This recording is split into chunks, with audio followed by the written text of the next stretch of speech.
How can we use AI in an area like fundraising, right? Nonprofits, non-government agencies, they can use this. This is actually something near and dear to my heart. I spent 10 years working at a nonprofit, so I'm extremely excited to talk about today how we can use AI in fundraising. So welcome.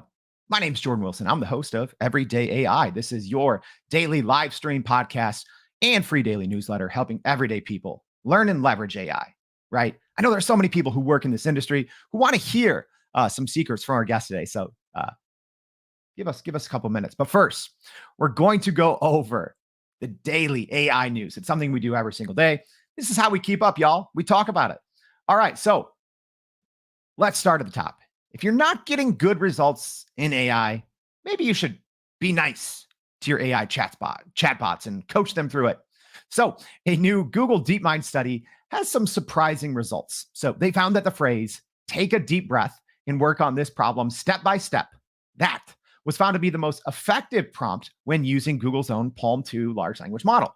And using that and saying, hey, breathe and take it step by step, it caused math scores to soar. Pretty interesting. I believe I read this a couple of months ago, and I've been using this myself. So it's cool to see there's some actual data or science behind it.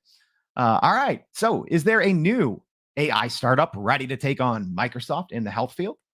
All right. A new startup called Cordy APS, I believe is the name. Yeah, that's it. They are a medical software startup, and they've raised $60 million to develop an AI-powered system to automate paperwork for hospitals and health networks.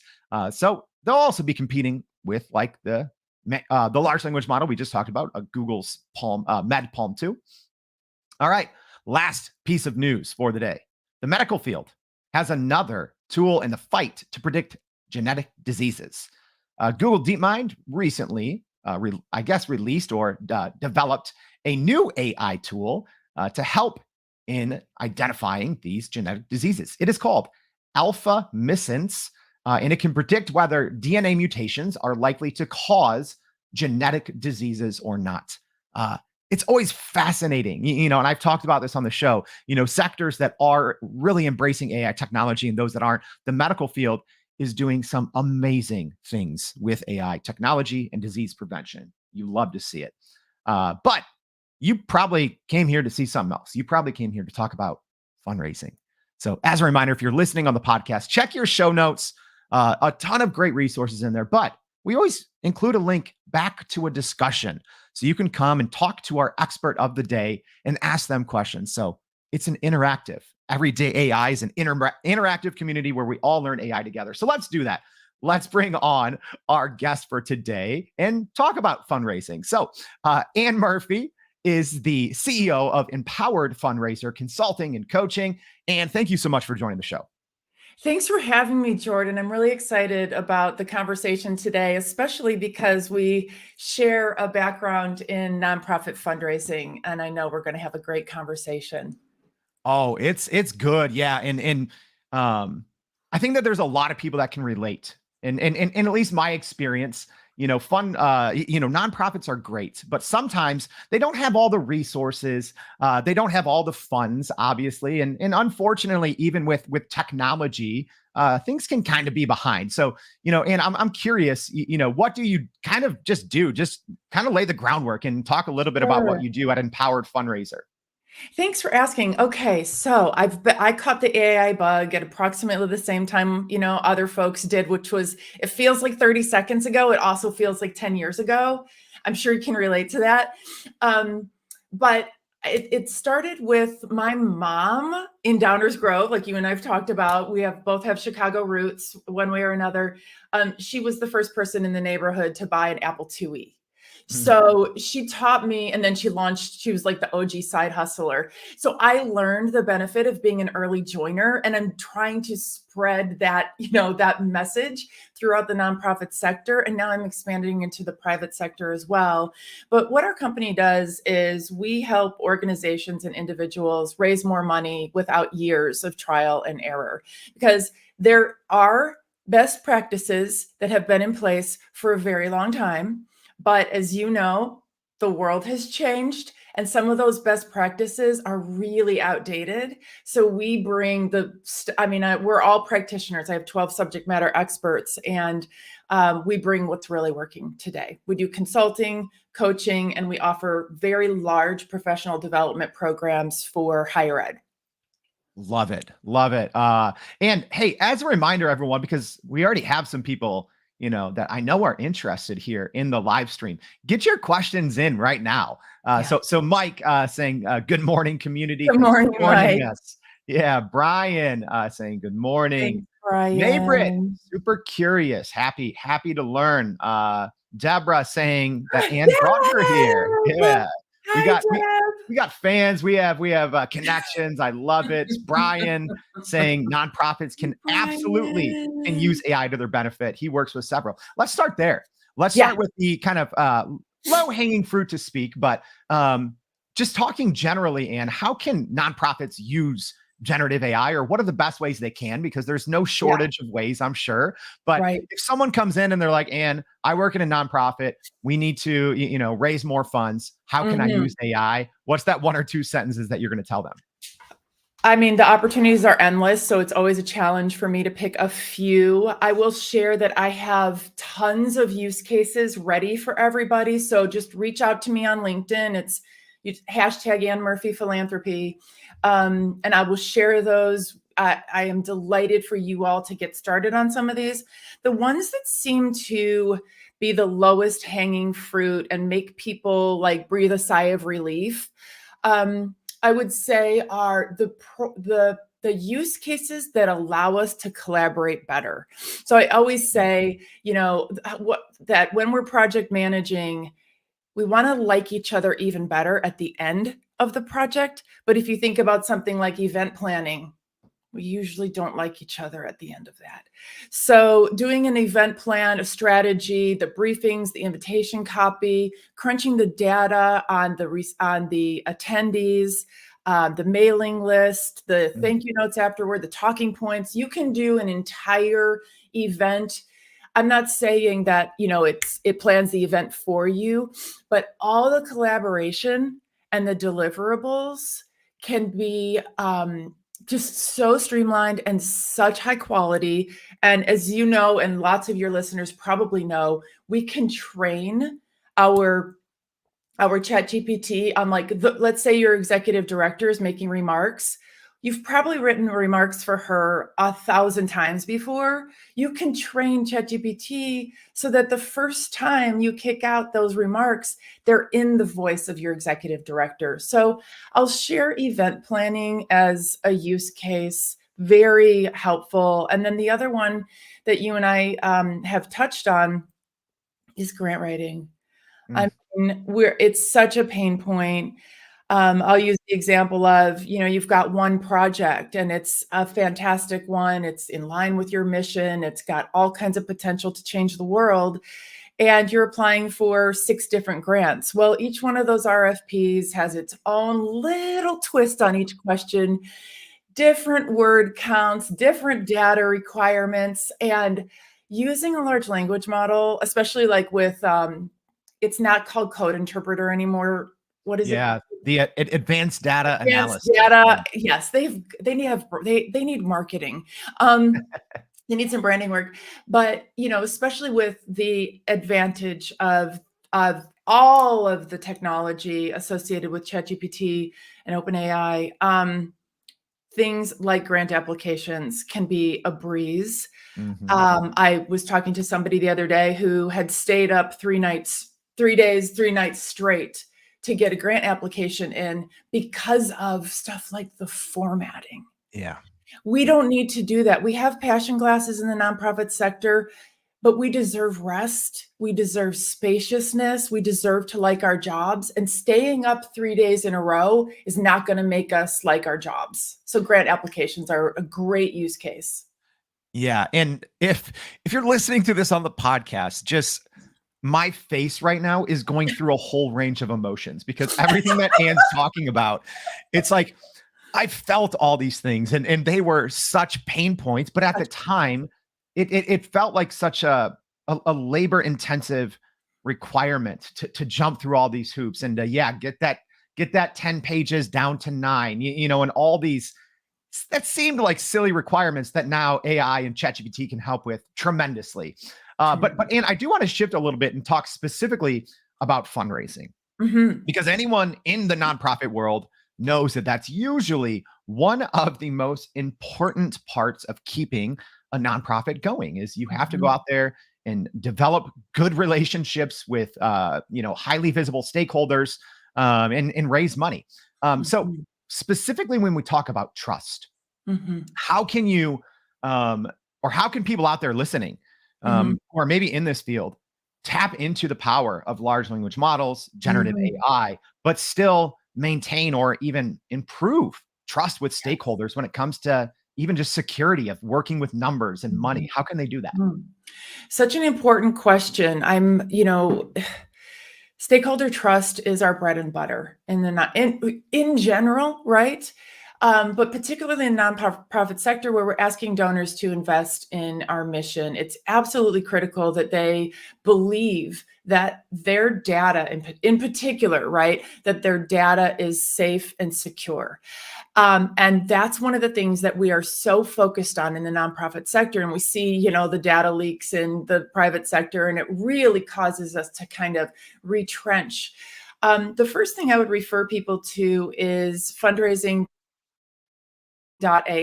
This is a movement, actually, and includes a framework for responsible AI in fundraising. So you have your go to resource in that framework for any conversation that you're having with donors or your EDs or your volunteers or your colleagues is, hey, this is this is what we do in fundraising, right? Data privacy and security, explainability, bias, um, legalities. Let's see, what are some? There's 10 pillars, and each one of those addresses like our biggest fears.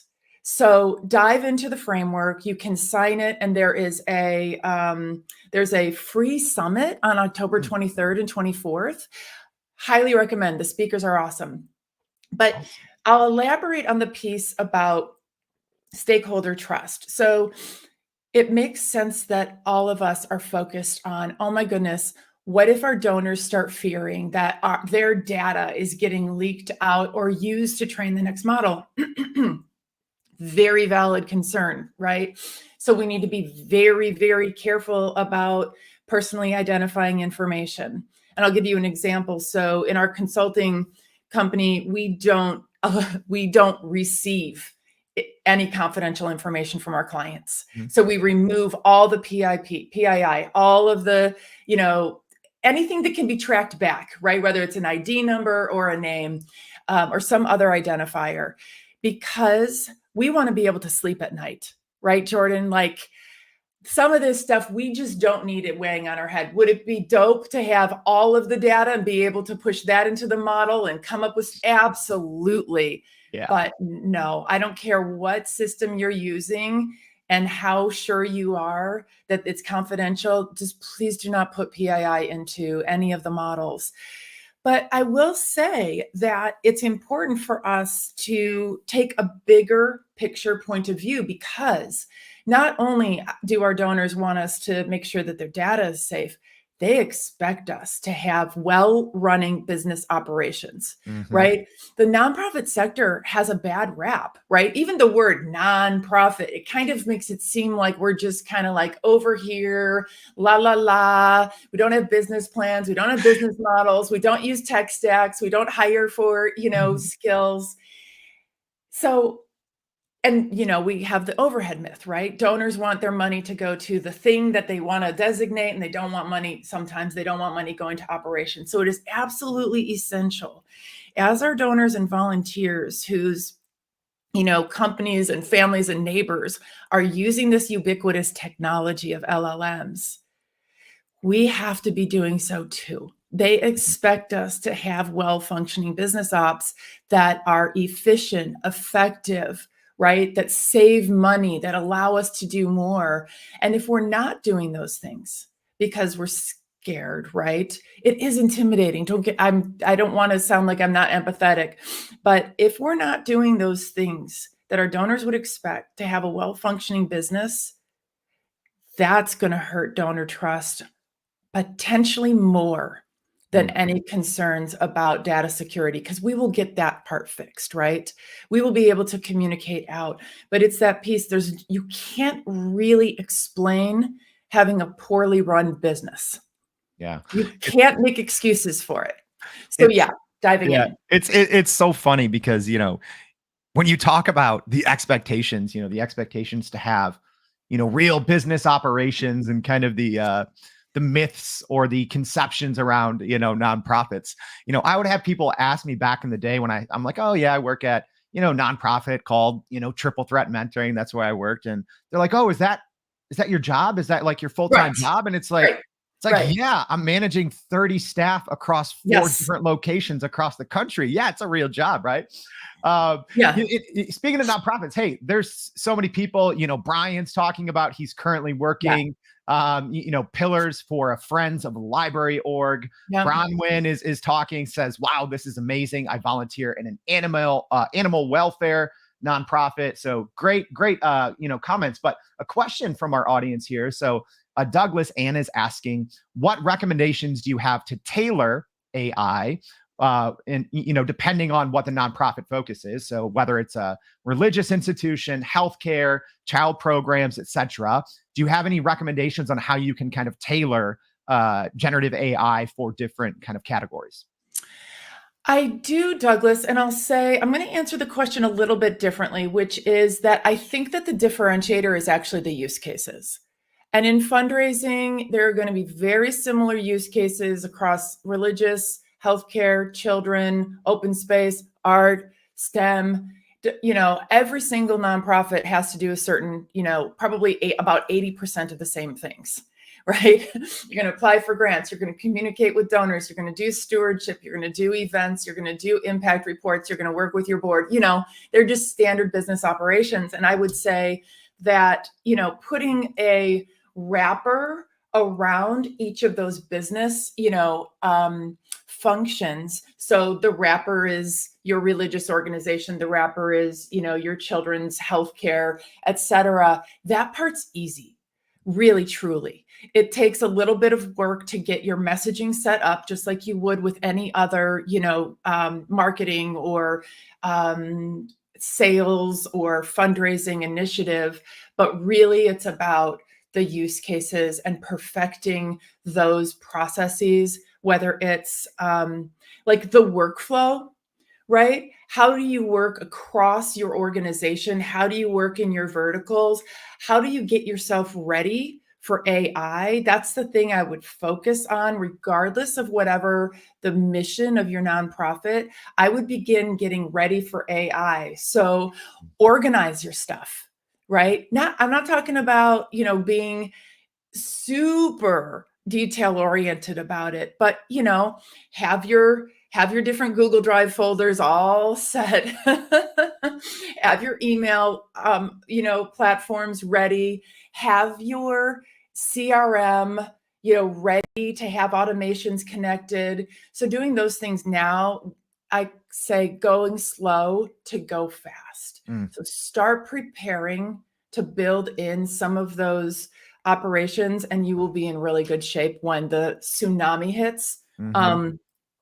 Jordan, you didn't mention, but one of the things that's going to blow everybody's mind, I think, honestly, this week is the addition of the extensions to Google Bard that'll allow us, essentially now our Google Drives are like ChatGPT. It's like a chatbot.